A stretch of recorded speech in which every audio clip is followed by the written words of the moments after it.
A moment of betrayal. I watched her signature blur across the divorce papers while my own hands shook in disbelief. Just hours earlier, she had toasted to her triumph, landing a $100 million contract that would have secured her place among the business elite.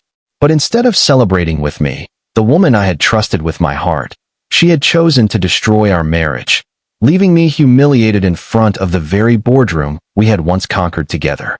That single act, her betrayal, ignited a fire in me I could never extinguish. I wasn't just angry.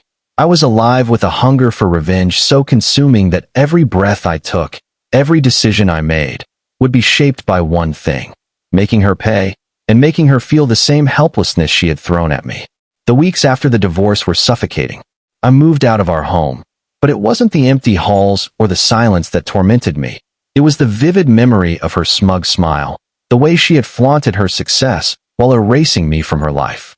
I walked the city streets like a ghost, feeding on my anger, letting it curl in my chest like molten steel. Friends tried to reach out. "Move on," they said. "She's gone." But they didn't understand. Revenge wasn't a thought, it was a pulse. It dictated every step I took. I started by dismantling her network, quietly and strategically. She had built alliances, made promises, and basked in adulation. But I knew her weaknesses, the cracks she had hidden beneath the surface. I called in favors from old contacts, people she had underestimated because they were beneath her notice. I watched from the shadows as deals she counted on fell through, as partners reconsidered contracts, as her reputation began to show tiny fractures. It was slow, painstaking work, but it was intoxicating. Every little setback felt like a small heartbeat of justice pumping through my veins. Yet, even as I orchestrated her downfall, I couldn't escape the personal cost. Sleep eluded me. Meals were tasteless. I had no joy outside my plot.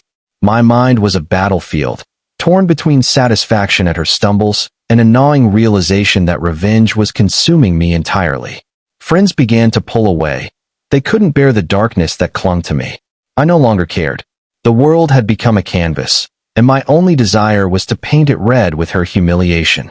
The first major blow came in the form of a leaked document, a contract she had boasted about, now circulating with errors highlighted, emails showing her manipulations and lies. She had prided herself on perfection, but perfection had a price, and I had just revealed the cracks. I didn't gloat publicly, that wasn't the point. Watching from afar as whispers turned to conversations and admiration turned to suspicion was far sweeter than any victory I could claim openly. By the end of the first year, her empire felt less secure. She had grown arrogant, overconfident, assuming I had faded into obscurity. But I had become something else: patient, cunning, and relentless. Revenge had rewritten me, and I was no longer the man who had loved blindly. Every choice, every risk, was calculated, each step a trap laid in silence. 2 years into my plan, she was teetering on the edge of collapse. Her lavish lifestyle continued, but the foundation beneath it was rotting. I had infiltrated her closest circles, turning friends into informants, allies into enemies. Every announcement she made, every public appearance, was met with subtle sabotage. A missed payment here, a leaked rumor there, a competitor quietly swooping in at the exact right moment. She didn't suspect me, but the tension in her eyes told a story of fear she had never known. At night, I would sit in my apartment, staring at the city skyline, imagining the exact moment her world would crumble. The thought of her panic, her pride shattering into dust, kept me awake, gnawed at my soul with a delicious cruelty. I became obsessed with precision. One mistake, one misstep, and the whole plan could collapse. But that danger thrilled me. For the first time since her betrayal, I felt control. Every bit of power she had stolen from me was now being returned, tenfold, in the most exquisite ways. But vengeance is never clean. People got hurt along the way, business partners, mutual friends, even her staff.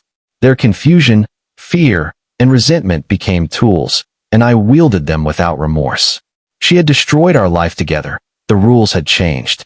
And when she reached out to me, seeking advice or reconciliation in a rare moment of desperation, I reminded her through subtle moves that I was untouchable.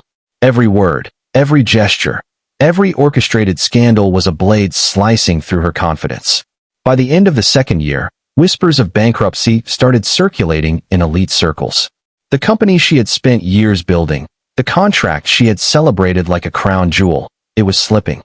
Her arrogance, her hubris, had made her blind to the enemy in her midst. She didn't see me, but I saw every vulnerability, every hesitation, every fear. And I was relentless. The final act came quietly, without spectacle. I had learned everything. Her financial dependencies, her personal secrets, her prideful habits. I didn't need to confront her in a boardroom or yell in anger. I simply pulled the final strings. Investors withdrew, legal battles erupted, her allies turned cold, and her public image imploded. The $100 million deal she had once flaunted became a symbol of her downfall, a reminder that fortune without loyalty, without respect, without foresight, was meaningless. I watched her unravel in real time. Meetings she once controlled with ease turned into chaos. She called me frantically, pleading, bargaining, trying to salvage what was left of her dignity. But I was gone from her life, but always present in the ruin I had engineered. The irony was sweet.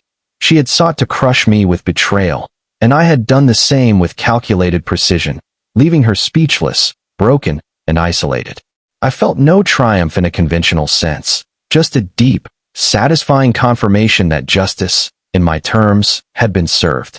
Her empire was gone, her friends scattered, her name tarnished. And as I walked past her office window one final time, seeing the empty desk she once owned like a throne, I understood the pure, unfiltered power of revenge. It was not just about punishment. It was about reclaiming what had been stolen.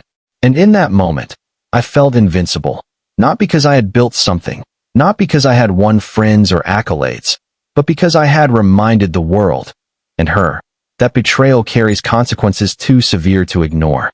I had lost years to this obsession, sacrificed peace, sleep, and even remnants of happiness. But the satisfaction of watching her world crumble, flawless, unyielding, and complete, was worth every dark hour, every sleepless night, every painstaking maneuver. Revenge had become my art, and she was the canvas. The final curtain had fallen. She was left ruined, silent, a ghost of the woman who once dared to humiliate me.